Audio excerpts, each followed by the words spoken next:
So hi friends, నేను మా అన్న పేరు ఫనీ. మేము ఇప్పుడు కోటప్పకొండ గుడికి వచ్చాము, శివ గుడికి వచ్చాము. చాలా బాగుంది ఫ్రెండ్స్. యాక్చువల్గా మీరు కూడా ప్లాన్ చేసుకుని రండి. వ్యూ మాత్రం చాలా సీనిక్గా ఉంటుంది. సో మా అన్న డ్రైవ్ చేస్తాడు, వెళ్ళేటప్పుడు మీకు చూపిస్తాను ఎట్లా ఉంటుంది.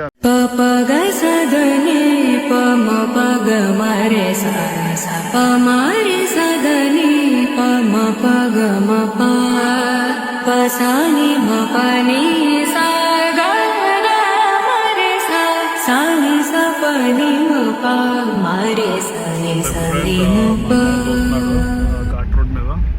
సో మీకు ముందర చూపిస్తాను. ఇప్పుడు మనతో పాటు శ్రీనివాస్ కూడా ఉన్నారు.